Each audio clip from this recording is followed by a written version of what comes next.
Reka ngusuze kandi nkwifurize kugira ibihe byiza nongera no kuguha ikaze kuri iyi channel ya Udahogora. Nge ndi Udahogora Vanessa Peace. Uyu munsi rero ngiye kubasangiza uburyo umuntu ashobora gutegura inyama z'inkoko zirimo isosi.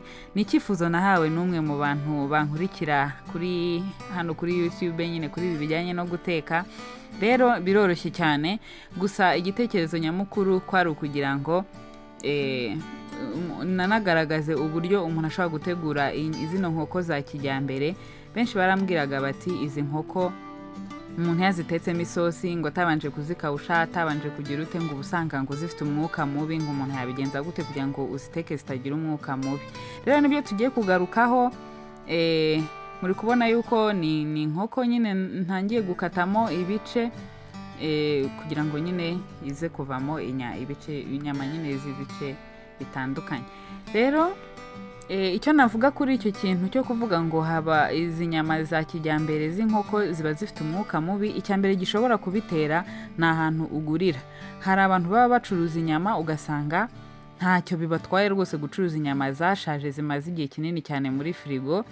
Rero ugomba kwita kureba ahantu ugurira, ukareba niba bakunda kugira inyama zishaje, ukaba ushobora kugerageza ahandi, ukagerageza kugurira ahandi ukumva yuko wenda inyama z'ahandi zo zaba zimeze neza.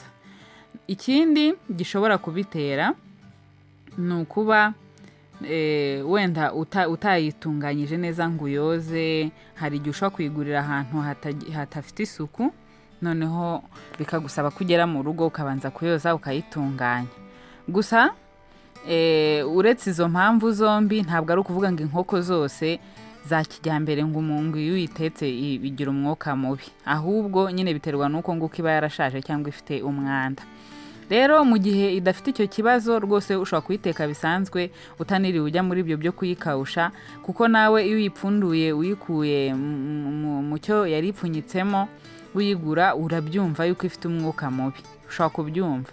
Noneho ukaba wakoresha ubu buryo ngiye gukoresha bwo kubanza gutogosa izi nyama ndi gukata. Ndahita nzishyira mu mazi nzitogose, ariko uramutse ari nk'inkoko wibagiye cyangwa ari inkoko y'inyarwanda nyine nta kibazo ifite, iri fresh nta by'umwuka mubi, ushobora guhita utangira nyine ukayikaranga utagombeye kunyura ku ruhande ngo bigutware umwanya munini.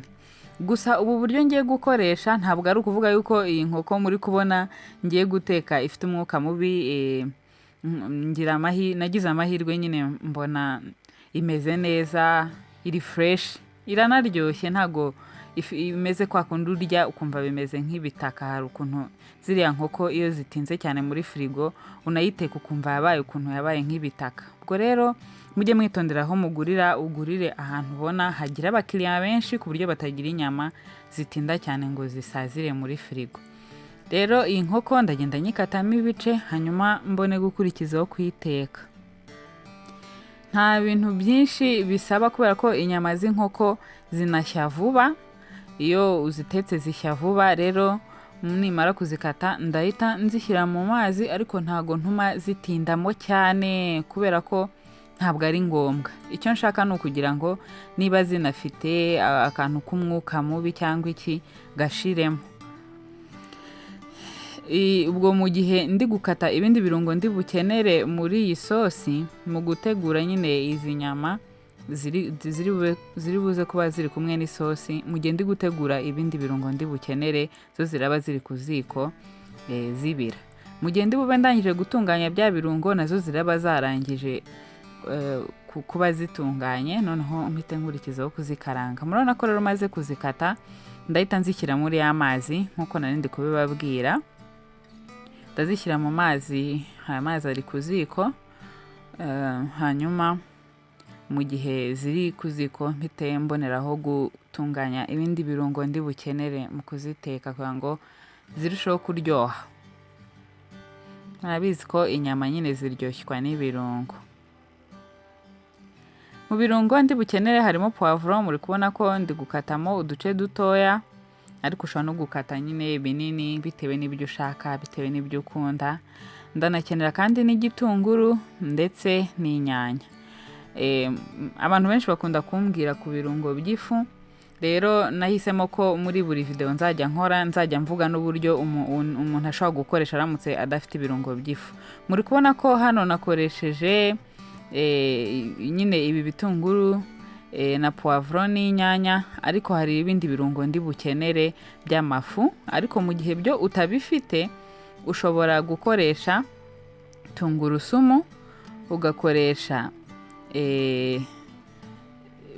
romarin ndetse ugakoresha na teyi. Bayita ngo teyi mu Kinyarwanda ariko sinzi ni thyme. Ubwo rero ushobora gukoresha ibyo birungo, ushobora gushyiramo na tangawizi, noneho ukabisekura. Usibye ko romarin ndetse na thyme byo ntago wenda ari na ngombwa cyane kubisekura kuko biba bifite utubabi dutoya. Noneho wamara gusya tungurusumu na tangawizi, noneho ukabona wabishyira mu nyama nk'uko mugiye kubibona mu kanya. Mu mwanya ndi bushyiremo bya birungo bindi, ukaba ari byo washyiramo, ukaba ari byo wasimbuza biriya birungo by'ifu. Ariko ndashaka yuko abantu bankurikira rwose tuzigana kumenyera guteka biriya birungo, kuko ntago bihenze kandi biryoshye ibiryo.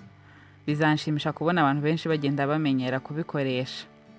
Rero muri kubona ko nakase poivron, nakase n'ibitunguru, ndi gukata n'izi nyanya nibyo ndi bukenere. Ushobora no kubanza ugahata izi nyanya mu gihe waba udakunda nyine isosi irimo kare agashishwa k'inyanya. Ariko nyine uramutse wihuta cyangwa se udashaka gutinda mu gikoni cyane, hari igihe uba udashaka ibintu byinshi. Ubwo rero muri kubona ko ndakoresha black pepper, paprika, Dijon, ndetse ibi byose ni ibirungo ndi bukoreshe. Uko ndi bugende mbishyiramo mu nyama muragenda mubibona. Rero murabona ko za nyama nazitogosheje zimaze kumera neza. Noneho ndahita nshyiramo soy sauce. Ndashyiramo soy sauce iringaniye, hanyuma mpite nshyiramo n'ikiyiko cya Dijon moutarde. Ni ikirungo nacyo gituma inyama ziryoha cyane mu kuzikaranga. Mushobora kugenda mugerageza ibi birungo mukajya mugenda mumbwira nuko mwumvise biryoshye. Hari n'abantu bavuga ati giye moutarde ntago nyishobora, cyangwa na soy sauce sinyikunda. Byose biterwa n'ibyo umuntu akunda, ntabwo ari itegeko ngo bino nibiburamo izo nyama zawe ntago zizaryoha. Rero ndapima agace k'akayiko, akayiko ndi gupimisha agapima agace k'ikiyiko, half a teaspoon. Noneho rero nshyiremo paprika, iyi ngiyi ni white pepper,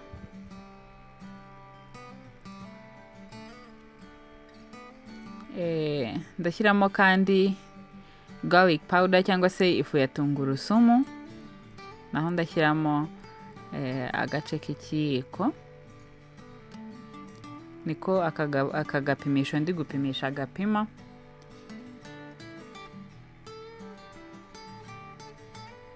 Ndashyiramo ndetse thyme. Nimara gushyiramo thyme ndakurikizaho gushyiramo rosemary cyangwa se romarin. Ibi birungo rero nibyo nababwiraga yuko utabifite ushobora kubisimbuza.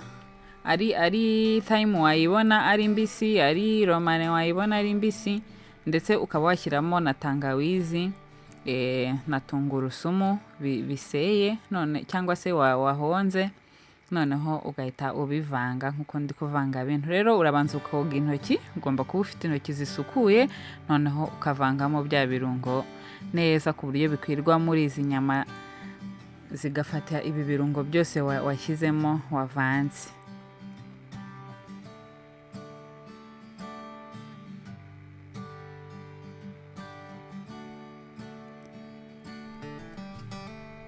ikindi ku bantu bafite amafirigo ushobora gukora gusigaho ibi birungo gutya, noneho niba udashaka guteka nk'izi nyama zose wenda mutari abantu benshi mu rugo, ukaba wazishyira muri twa tuboro twa plastique babikamo, noneho ukazibika ziriho ibirungo gutya, ukaba uzishyize muri firigo ukazaziteka ikindi gihe. Ziraryoha cyane iyo igihe cyo kuziteka kigeze. Murabona rero ko nshyize amavuta ku ipanu makeya, hanyuma ndashyiramo za nyama ntangire kuzikaranga.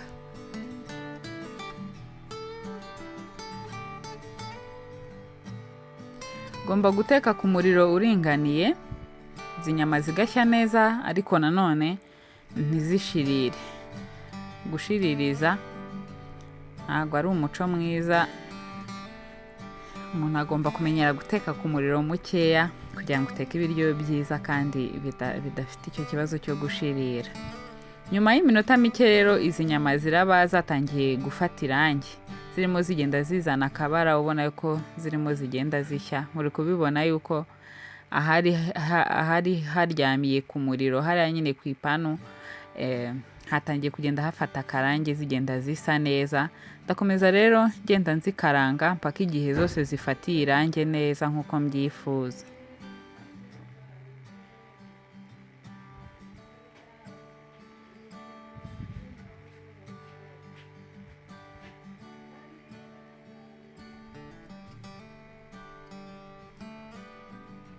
Muri kubibona rero ko za nyama zirimo ziragenda zifata irangi zose, zigenda zimera neza.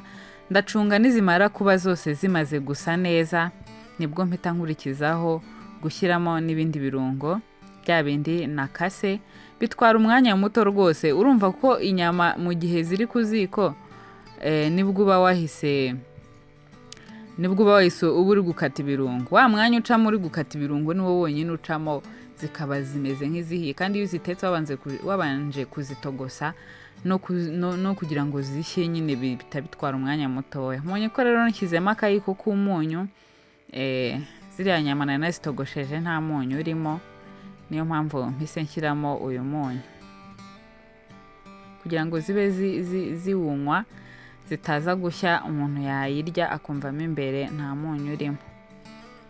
Ndahita nkurikizaho rero gushyiramo bya birungo bindi, poivron ndetse n'ibitunguru. Mu gihe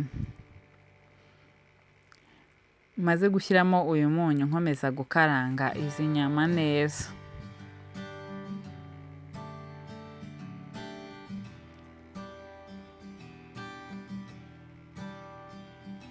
Ubona ko zari zamaze gufata irangi, zimeze neza, ziraryoshye. Hanyuma nimara gushyiramo ibitunguru na poivron ndakomeza ngaragure.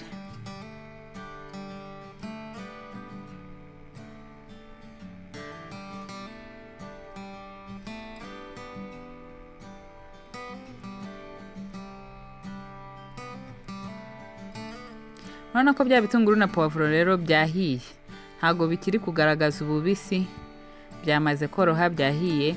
Ikindi nababwira nuko uramutse udakunda kiriya igihu cy'inyuma cy'inkoko, ushobora kugikuraho ugateka wamaze kugikuraho, ariko ntacyo kigutwaye. Ushobora guteka nyine biri kumwe nka kuriya nabigenje, byose ntacyo bitwaye, biterwa nyine n'ibyo umuntu akunda. Hari abantu batakunda kariya gahu k'inyuma k'inkoko.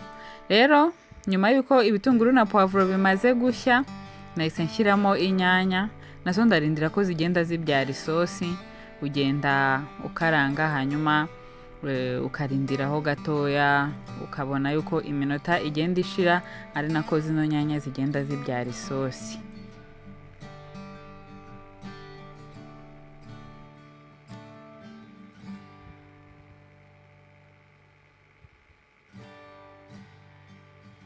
Muri kubona ko za nyanya rero zatangiye koroha, zatangiye kugenda zibyara isosi. Ndarindira ku buryo nizimara kuba zisa nkaho nyine zabyaye isosi burundu, zitakiri kugenda zigaragara cyane, zimeze nkaho ziri ukwazo. Nizimara kubyara isosi neza, ndahita n'ubundi nkurikizaho gushyiramo na sauce tomate. Katurindireho akanya gatoya, murahita mubona ukuntu ziri bube zabyaye isosi zimeze neza. zitakiri kugaragara gutya nk'uko mubona zimeze. Muri kubona ko rero zabyaye isosi, zimeze neza, zatumye za nyama zisa neza kurushaho. Urabona ko biraryoshye pe, no kubirebesha ijisho birasa neza. Hanyuma rero ndahita nkurikizaho gushyiramo sauce tomate. Birinda gukoresha sauce tomate nyinshi kuko burya nayo hari igihe ibaye nyinshi ibishya ibiryo. Kugira ngo namwe murabizi ko gukoresha nk'inyanya nyinshi, sauce tomate nyinshi bidahwanye n'ibiryo watetse, hari igihe bituma ibiryo byawe bibiha kandi wari wagerageje kubiteka neza. Nimara gushyiramo sauce tomate rero n'ubundi ndakomeza ngaragure kugira ngo nayo ishye, imere neza nyine, ihwane na za nyama. Hanyuma ntago y'amazi natogoshejemo za nyama ariyo ndi bukoreshe nka kumwe umuntu akoresha umufa w'inyama z'inka. Ndumva bitaba biri safe cyane, kubera ko icyo twashaka kwirinda ari uko mu gihe iyi nkoko yaba ifite umwuka mubi utaza nyine, kandi urumva iyo sosi kuko ariyo twatogoshejemo ishobora gutuma hazamo umwuka mubi. Rero ndakoresha amazi asanzwe kugira ngo nshyire muri izi nyama zize kubyara isosi imeze neza.